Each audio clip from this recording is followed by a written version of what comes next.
Okay, वालेकुम अस्सलाम जाहिद। चलो स्टार्ट करते हैं। हमने टीचिंग एप्टीट्यूड के ऑलमोस्ट सारे इम्पोर्टेंट टॉपिक्स कवर कर लिए हैं। मैं शायद बाद में एक लास्ट क्लास लूँ टीचिंग एप्टीट्यूड का। बस एक क्लास वो हम बाद में ले लेंगे या इसी वीक ले लेंगे। तो अब हम स्टार्ट करने जा रहे हैं 10th यूनिट।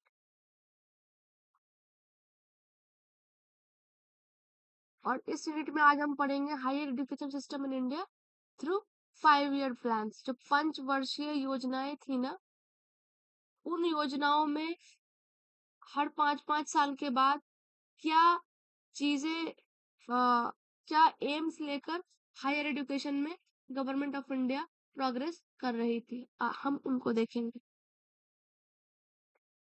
तो देखो, the crucial role of education in accelerating the pace of socio economic development through the development of human resources of the requisite calibre has been recognised all through the plan.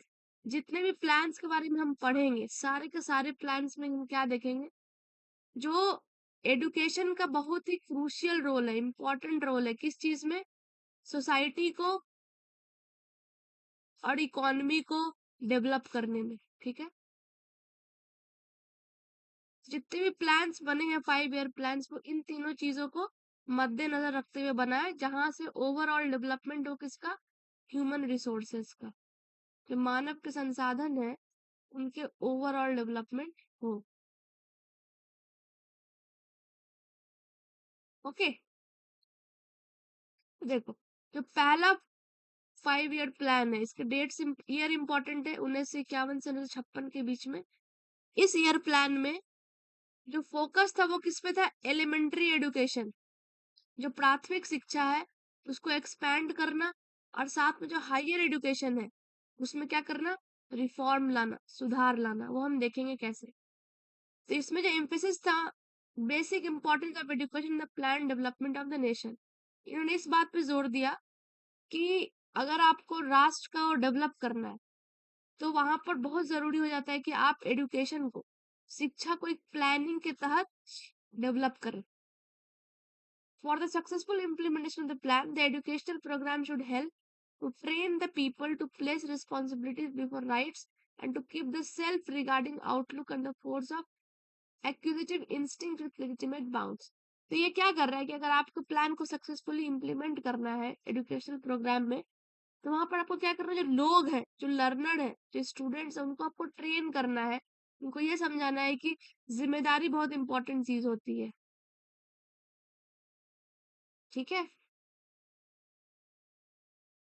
और इसी first 5 year plan में ये भी emphasis है कि the educational system also satisfy the cultural needs. जो आपकी society है, जो आप समाज में रहते हो, वहाँ की जो संस्कृति है या पूरे नेशन की जो संस्कृति है, जो हमारा सिस्टम होगा, शैक्षिक प्रणाली, वो उस चीज के अकॉर्डिंग क्या करेगा, पैरेलल चलेगा, उस चीज के हिसाब से चलेगा कि उससे जो कल्चरल नीड है वो भी आपकी सेटिस्फाई होते रही। And stimulate the growth of creative faculties, increase the capacity for enjoyment and develop a spirit of critical appreciation of arts, literature and other creative activities। तो ये एम्फेसिस कर रहा है क्रिएटिविटी पर भी, है ना, जहाँ पर जो लर्नर है, जो स्टूडेंट है, जो पीपल है, वो लोग आर्ट, लिटरेचर, इन सबको भी इम्पोर्टेंस दे, अप्रिशिएट करे। क्यों? क्योंकि ये सब बहुत जरूरी हो जाता है किसी भी सोसाइटी को डेवलप करने के लिए, जहाँ पर बात आता है कल्चरल नीड्स का। आर्ट जो है वो आपके कल्चर को रिफ्लेक्ट करता है, लिटरेचर जो है वो आपकी संस्कृति को रिफ्लेक्ट करता है। तो ये था आपका फर्स्ट 5 ईयर प्लान 1951 से 1956 के बीच में। नेक्स्ट है सेकेंड 5 ईयर प्लान। ये स्टार्ट होगा 1956 से लेकर 1961 के बीच में। तो इनका स्ट्रेस किस पर था, बेसिक एजुकेशन पे। ठीक है, और जो प्लान था वो स्ट्रेस कर रही थी किस पर, improvement of standards of college and university education.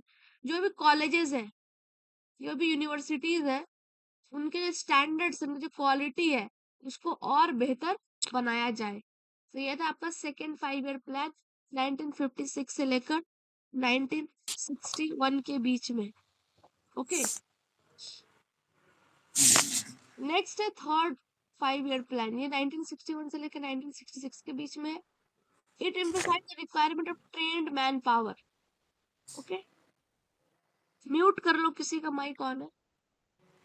जो मैन पावर है, जो पॉपुलेशन है कंट्री की, उसको आप ट्रेनिंग दोगे, उनको बेसिक स्किल सिखाओगे। तो ये है थर्ड 5 ईयर प्लान। हेलो, बोलिए। बच्चे गैर हाजिरी कर रहे हैं क्या? हाँ, जब से टाइम चेंज हुआ है थोड़ा दिक्कत हो रहा है। उन्हें बोलिए कि हाजिरी मतलब दें मुकम्मल, गैर हाजिरी करेंगे तो रिजल्ट कैसे आएगा? हम्म, उन्हें बोलिएगा कि मैं आया था और बोल रहा था, गैर हाजिरी बिल्कुल भी नहीं करें। ओके। ठीक है, हम्म, ठीक है, पढ़ाइए।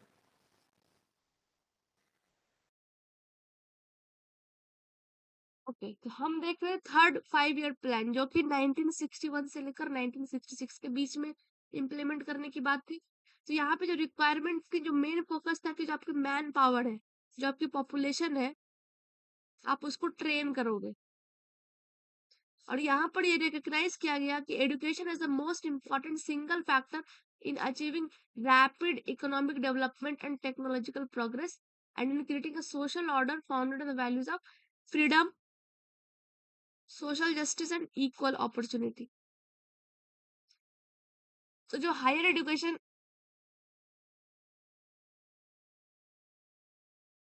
इस इस प्लान में जो फोकस है वो क्या है कि उन्होंने बोल दिया कि जो शिक्षा है, ये एक ड्राइविंग फैक्टर है, सिंगल फैक्टर है। किस चीज के लिए? इकोनॉमिक ग्रोथ को अचीव करने के लिए, टेक्नोलॉजिकल प्रोग्रेस, क्योंकि आप रिसर्च करोगे तो आप टेक्नोलॉजिकली क्या करोगे, एडवांस होते जाओगे। और इस तरीके से क्या होगा, जो हमारी सोसाइटी है उसमें जो वैल्यूज होंगे, values of freedom, social justice और इक्वल अपॉर्चुनिटी का फाउंडेशन रखा जाएगा। तो ये था थर्ड ईयर प्लान, जिसे गवर्नमेंट ऑफ इंडिया ने एनविजन किया।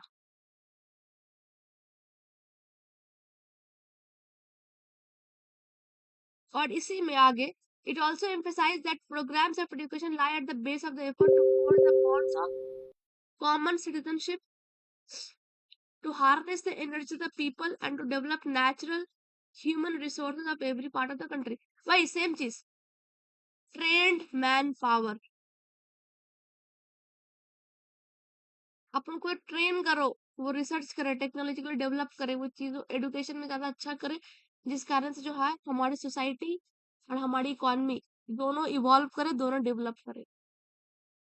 नेक्स्ट है फोर्थ 5 ईयर प्लान। इसका टाइम पीरियड 1969 टू 1974, और ये भी एम्फेसिस कर रही थी सेम चीज पे, एजुकेशन एंड मैन पावर।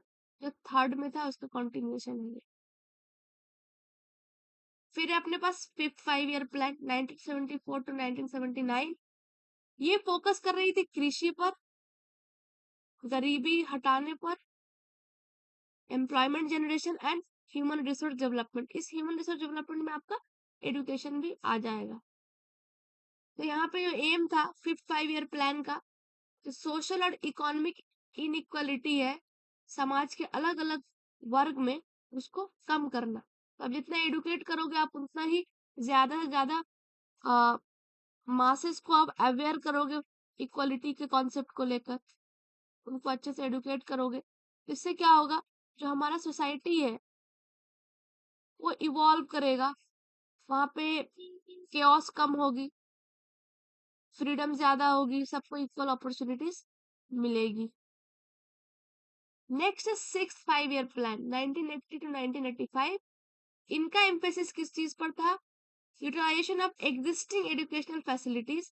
जो भी एग्जिस्टिंग एजुकेशनल इंफ्रास्ट्रक्चर या फैसिलिटीज है उसको यूटिलाइज करना, और उसको इम्प्रूव करना क्वालिटेटिवली, है ना, उसकी क्वालिटी को बेस्ट बनाना, बेटर बनाना पहले के कंपैरिजन में।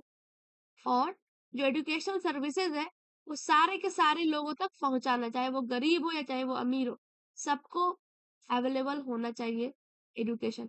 और मोस्ट इम्पॉर्टेंट फोकस था जो डिप्राइव्ड सेक्शन है, जो मार्जिनलाइज्ड सेक्शन है, उन तक शिक्षा पहुंचे।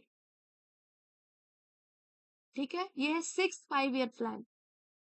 नेक्स्ट है seven 1985 to 1990। It pointed out that trained and should educated on sound lines a large population.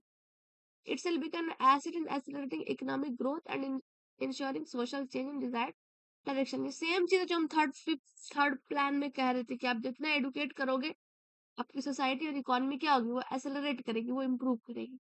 तो इसमें क्या है, इसका एम्फेसिस क्या है, to develop basic skills and abilities and foster value system conducive to and in support of national development goals both for long term and immediate term।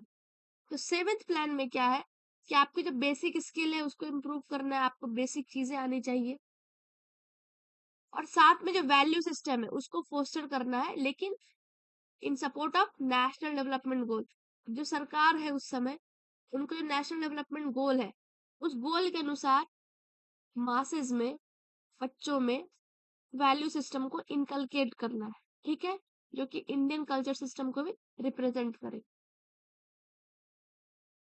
सो ये जो seventh plan है इसने स्ट्रेस किया किस पर, on the removal of obsolescence and modernisation of technical education. जो तकनीकी शिक्षा थी उसको मॉडर्नाइज करना, और साथ में इंडस्ट्री एडेड डेवलपमेंट, जो इंडस्ट्री डेवलप कर रही है उन चीजों को और डेवलप करना और मासेस को उससे जोड़ना।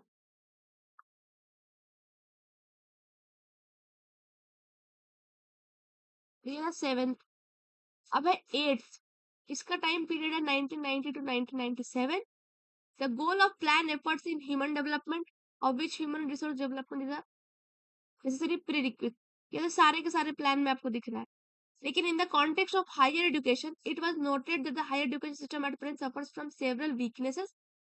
तो इस समय तक क्या नोटिस कर रहे थे कि बहुत सारे इंस्टीट्यूशंस बन रहे हैं, प्रोलिफरेशन ऑफ सब स्टैंडर्ड इंस्टीट्यूट, बहुत सारे इंस्टीट्यूट्स खुल रहे हैं प्राइवेट, लेकिन उनकी जो क्वालिटी है और जो सरकारी इंस्टीट्यूशन थी पहले से, उन सब की क्वालिटी क्या हो गई, वो गिर गई है, ठीक है। जो एकेडमिक कैलेंडर है, जो समय से एग्जाम कराना, समय से रिजल्ट डिक्लेयर करना, उसमें भी प्रॉब्लम आ रहा है। करिकुलम क्या है, आउटडेटेड हो गई है। Disparities in the quality of education, जो क्वालिटी ऑफ एजुकेशन मिल रही है मासेस को, उसे बराबरी नहीं है। हो सकता है जो प्राइवेट में पढ़ रहे हैं उनको अच्छा क्वालिटी ऑफ एजुकेशन मिल रहा है कंपेयर टू गवर्नमेंट, या रिवर्स भी हो सकता है, गवर्नमेंट कॉलेजेस में अच्छी एजुकेशन मिल रही है, प्राइवेट में अच्छी एजुकेशन नहीं मिल रही है। And lack of adequate support for research, और रिसर्च के लिए इतना ज्यादा फंडिंग या सपोर्ट सिस्टम नहीं है। तो इन सारे चीजों को, इन सारे प्रॉब्लम को एलिमिनेट करने के लिए 8 5 ईयर प्लान बनती है। तो इसमें क्या क्या वो कर रहे हैं, अब प्रॉब्लम तो उन्होंने आइडेंटिफाई कर ली कि ये सारे प्रॉब्लम हो रहे हैं। अब इन प्रॉब्लम को सुधारने के लिए 8 5 ईयर प्लान में ये सारी चीजों पर ध्यान दिया गया है। हम उनको एक एक करके देखेंगे। सबसे पहला है integrated approach to higher education. जो भी हायर एजुकेशन में जो भी पढ़ाई लिखाई हो रही है, जो भी सिस्टम है, उसका अप्रोच क्या हो, इंटीग्रेटेड हो, इंटरडिसिप्लिनरी, मोटा मोटी एक्सेलेंस, क्वालिटी हो, expansion of education in an equitable and cost effective manner in the process making the health system financially self supporting। इसको इक्विटेबल बना देना चाहिए और कॉस्ट इफेक्टिव, ज्यादा खर्चीला ना हो, लोग अफोर्ड कर सके, क्वालिटी एजुकेशन उनको मिल सके। Making higher education relevant in the context of changing socio economic scenario. देखो इसमें था ना आउटडेटेड करिकुलम, जो पाठ्यचर्या है वो आउटडेटेड है। तो यहाँ क्या कर रहे हैं कि जो हायर एजुकेशन है ना उसको आपको रेलेवेंट करना है, जो अभी की सोसाइटी और इकोनॉमी में चेंजेस हो रहे हैं उसके हिसाब से बच्चों को एडुकेट करना है, उसके हिसाब से करिकुलम डिजाइन करना है। प्रमोशन ऑफ वैल्यू एजुकेशन, हाँ पीछे भी हमने देखा। And strengthening of management system in the university. जो यूनिवर्सिटीज है उनमें जो सिस्टम है मैनेज जो कर रही है उसको और मजबूत करना, उसको और अच्छा बढ़ाना, इफेक्टिव बनाना, है ना। क्योंकि हमने देखा था जो एकेडमिक कैलेंडर है वो फेल हो जा रही है, वो प्रॉपरली फंक्शन नहीं कर रही है, समय पे एग्जाम नहीं हो रहे, समय पे लेक्चर्स कंप्लीट नहीं हो पा रहे। तो इन सारी चीजों को रिजॉल्व करता है 8 5 ईयर प्लान। ओके, एट्थ के बाद है नाइन्थ। इसका टाइम पीरियड है 1997 से लेकर 2002 के बीच में। The ninth plan observe that deterioration in quality, quality गिरते जा रही है, गुणवत्ता। रिसोर्स क्रंच, जो फंडिंग है, जो रिसोर्स है उसकी कमी आ रही है, जिसके कारण क्या हो रहा है, पूरा पुअर इंफ्रास्ट्रक्चर, बिल्डिंग्स वगैरह जो है वो वेल मेंटेन नहीं है, सीरियस प्रॉब्लम्स ऑफ गवर्नेंस, जो एडमिनिस्ट्रेटिव ब्लॉक है हर यूनिवर्सिटीज के कॉलेजेस की, वो ठीक से गवर्न नहीं कर पा रहे हैं क्योंकि पैसे की कमी हो रही है, रिसोर्स क्रंच हो रहा है। तो ये सारे के सारे मेन प्रॉब्लम दिख रहे थे जब 9 5 ईयर प्लान को बनाया जा रहा था। तो इस चीज को ठीक करने के लिए उन्होंने क्या किया इस कॉन्टेक्स्ट में? सबसे पहले है कि एक्सपेंशन ऑफ इंस्टीट्यूशंस, ज्यादा से ज्यादा संस्थाएं बनाए। क्यों? क्योंकि हमने क्या देखा यहाँ पे, क्वालिटी गिर रही है और इंफ्रास्ट्रक्चर क्या है, वो भी बहुत पुअर है, अच्छे कंडीशन में नहीं है। तो एक्सपेंशन होने लगा, नए नए जगह में इंस्टीट्यूट्स खुलने लगे। Development of autonomous colleges and department से इंपॉर्टेंट है, देखो 9 5 ईयर प्लान के तहत जो ऑटोनमस कॉलेजेस है और डिपार्टमेंट्स है उनको डेवलप किया गया। अब ये ऑटोनमस कॉलेजेस क्या होते हैं?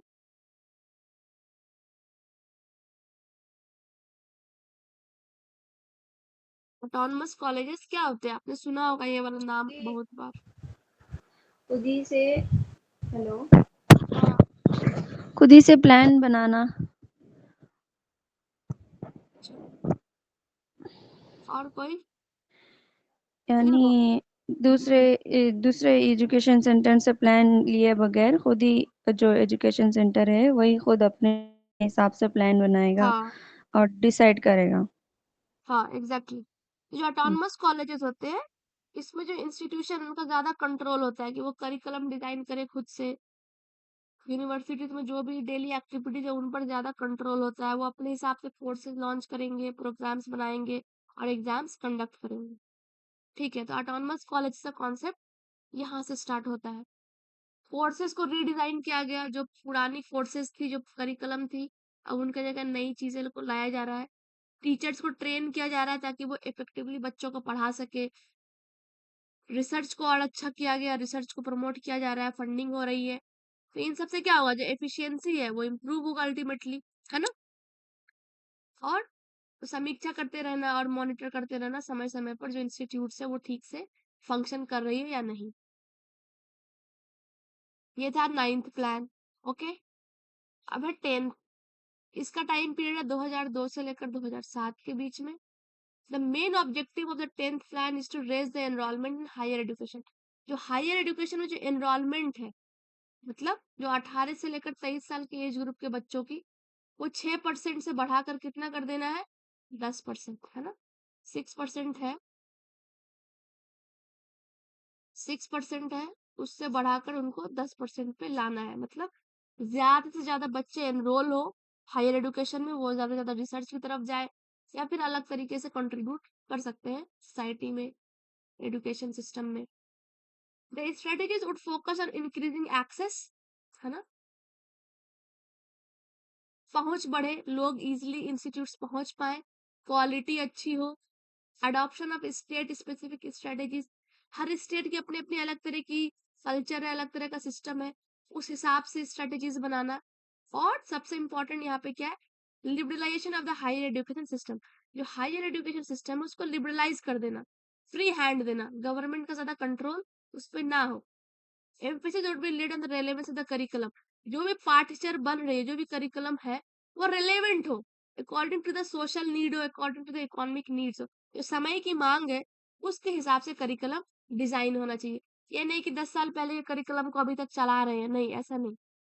वोकेशनलाइजेशन मतलब वोकेशनल एजुकेशन, उनको स्किल बेस्ड एजुकेशन देना चाहिए। And networking on the use of IT, information technology का दौर है, तो इसमें भी उनका जोर है कि वो इन पे इम्प्रूव करें, इनका ज्यादा इस्तेमाल करें अपने एजुकेशन में, अपने रिसर्च में। ठीक है, तो इम्पोर्टेंट इसमें क्या है? एक तो ये 6 से 10% एग्जाम में आ सकते हैं। दूसरा इसमें था क्या, vocationalisation, liberalisation and relevance of curriculum. इन सबको आपको याद रखना है 10th 5 ईयर प्लान के अंदर। The plan would focus on distance education, important है। जो आपका डिस्टेंस एजुकेशन है उस पर भी फोकस था इसका। Convergence of formal, non formal, distance and IT education institution. जो फॉर्मल सिस्टम है, जो आपको स्कूल्स कॉलेजेस में मिलती है वो, है ना? Informal, non formal, distance education, IT education, इन सब का क्या है? एक कन्वर्जेंस हो, मतलब सब आपस में इंटीग्रेट करे, ठीक है, सब आपस में इंटीग्रेट करके एक इफेक्टिव सिस्टम को डेवलप करे टीचिंग लर्निंग में। Increase private participation in the management of colleges and deem to be university, मतलब जो लिबरलाइजेशन का कॉन्सेप्ट है वो यहाँ पे फुल फ्लेज तरीके से अप्लाई हो रहा है कि जो प्राइवेट प्लेयर्स हैं वो पार्टिसिपेट करे कॉलेजेस को मैनेज करने में, जो डीम्ड टू बी यूनिवर्सिटीज है उसको रन करे, उसको देखे। Research in frontier areas of knowledge, research होना चाहिए, and meeting challenges in the area of internationalisation of Indian education. अब देखो ये बहुत इंपॉर्टेंट है, जो भारतीय शिक्षण प्रणाली है, जो भारतीय शिक्षा का सिस्टम है, उसको क्या करना है, ग्लोबल लेवल पे ले जाना है, इंटरनेशनली इसका अंतरराष्ट्रीयकरण करना है। मतलब आपको बहुत ही अच्छी क्वालिटी की एजुकेशन प्रोवाइड करनी पड़ेगी, तब जाके इंटरनेशनली वो एक्सेप्ट होगी, ठीक है। ये था आपका 10th 5 year प्लान। इसमें और है, the plan has stressed on the need, इसी के क्या क्या जोर, किन किन बातों पे जोर है इस प्लान का, to promote centres of excellence, important है, विद ट्राइंगुलर पार्टनरशिप, इसमें 3 पार्टनर्स हैं, देखो, एक तो सरकार खुद, अकेडमिया जो इंस्टीट्यूट है, जो यूनिवर्सिटीज है, और थर्ड है जो इंडस्ट्रीज है, जो कि आपको स्किल बेस्ड और टेक्नोलॉजिकल बेस्ड ट्रेनिंग दे सकती है। इनमें इसका ऑब्जेक्टिव क्या है कि इंडिया जो क्या बनेगा, एक सुपर पावर बनेगा नॉलेज का, है ना, विश्व गुरु जैसा concept, and competitive in the global economy, और वो compete करेगा ग्लोबली एडुकेशन में। इसलिए यहाँ पे बात कर रहे थे हम किसकी, अंतरराष्ट्रीयकरण की, इंटरनेशनलाइजेशन ऑफ इंडियन एजुकेशन। इसका सेकंड क्या है, to make accreditation process more transparent, जो आप एक्रीडेट करते हो, जो आप उनको ग्रेडिंग करते हो इंस्टीट्यूट्स को अलग अलग पैरामीटर पे, हम जैसे नैक वगैरह पढ़ेंगे आगे, तो वो ज्यादा ट्रांसपेरेंट हो, उसमें करप्शन ना हो, टाइम बाउंड हो, समय समय पर हो, जो टाइम डिसाइडेड है वैसे हो, and free from the regime of controls, जो सरकार का इन्फ्लुएंस या फिर जो इंस्टीट्यूट्स है उनके वीसीज वगैरह का या किसी भी फैकल्टीज का इन्फ्लुएंस ना हो, मतलब ट्रांसपेरेंट तरीके से हो, जो है सो है, उसी हिसाब से आप ग्रेडिंग दोगे इंस्टीट्यूट्स को, यूनिवर्सिटीज को। There is need to enforce quality assurance measures, है ना, जो भी आप स्टेप्स ले रहे हो एक्रेडिट करने के लिए, वो क्वालिटी बढ़ा हो, ऐसा नहीं कि फालतू सा कुछ हो।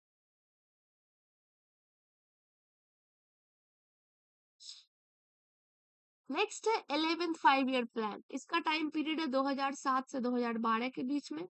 इसकी जो मेन थीम थी क्या, faster and more inclusive growth, जो भी आपका विकास हो रहा है वो तेजी से हो और अधिक समावेशी, मतलब कोई भी छूटे ना, हर एस्पेक्ट को, हर पैरामीटर को आप लेकर चलो ग्रोथ के लिए।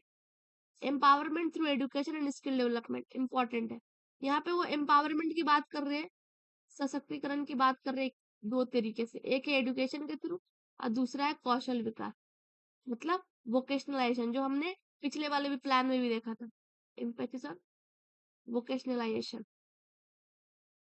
इसलिए आपको बहुत सारी यूनिवर्सिटीज में स्किल सेंटर्स दिखते होंगे ना, जहाँ पर अलग अलग तरीके की चीजों की ट्रेनिंग दी जाती है, जैसे कि कुकिंग है, स्टिचिंग है, डिजाइनिंग है, तो इस तरह की चीजें। और रिडक्शन ऑफ जेंडर इनइक्वालिटी, जो असमानता है लिंग के आधार पर, मेल फीमेल के बीच में, उन सबको कम करना, इससे क्या होगा, सोसाइटी जो है वो डेवलप करेगी। जितना सोसाइटी डेवलप करेगी, जितना सोसाइटी में शांति रहेगा, उतना ज्यादा अच्छा होता है किसी भी कंट्री के इकोनॉमिक ग्रोथ के लिए, है ना, तो इस तरीके से। नेक्स्ट है 12th 5 year प्लान, इसका टाइम पीरियड था 2012 से 2017। इन्होंने किस चीज पर जोर दिया, जो गैप है ना जेंडर लेवल पर और सोशल लेवल पर स्कूल्स के एनरोलमेंट में, उसको कम करना, और हायर एजुकेशन के एक्सेस को एनहांस करना। मतलब देखो, जितने बच्चे स्कूल में जाएंगे, जितना गैप कम होगा, तो उससे फायदा हायर एजुकेशन में होगा, उतने ज्यादा बच्चे हायर एजुकेशन की तरफ बढ़ेंगे, है ना, फॉर पीजी या फिर फॉर पीएचडी।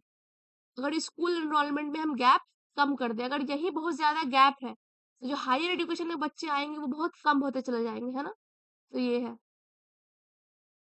चलो, ये था आपका 5 year प्लान 2017 तक का। अब देखो इसमें इम्पोर्टेंट क्या क्या है, मैं बता देती हूँ। अगर आपने PYQ देखे होंगे तो आपको पता होगा। स्टिल इसमें इम्पोर्टेंट है आपका ईयर।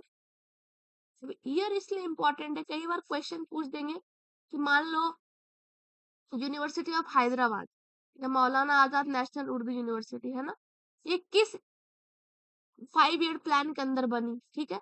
अगर मानो स्टैब्लिश हुई थी शायद 1998 में, यूएच में 1974-5 का है ना।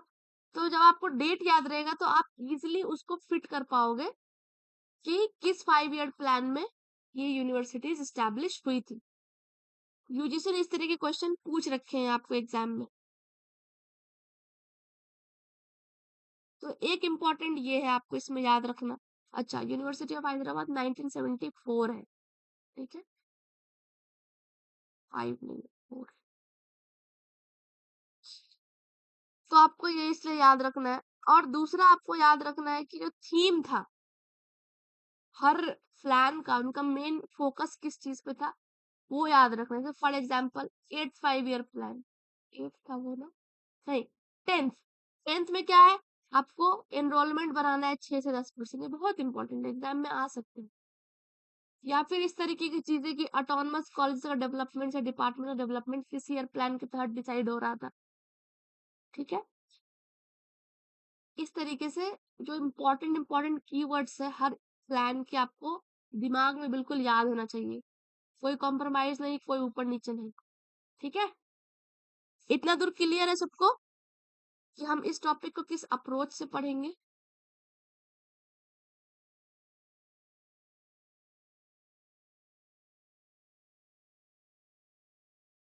ओके, चलो तो एक क्वेश्चन कर लेते हैं फिर कि किस तरह के क्वेश्चन पूछे गए हैं, ताकि आपको आइडिया लगे एग्जाम में किस तरह के क्वेश्चन आ सकते हैं। तो ये क्वेश्चन है, PYQ है, आप इसको करो और आंसर दो।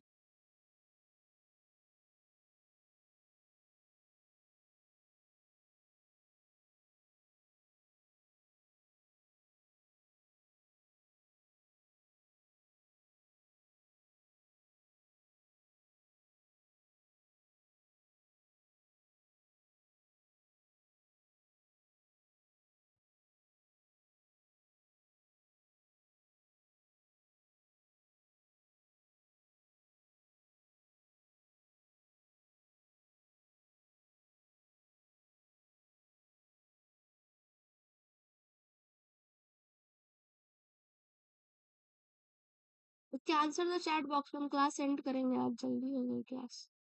Third, education and man power किस ईयर प्लान का एम्फसाइज किया गया था। और कोई आंसर दो।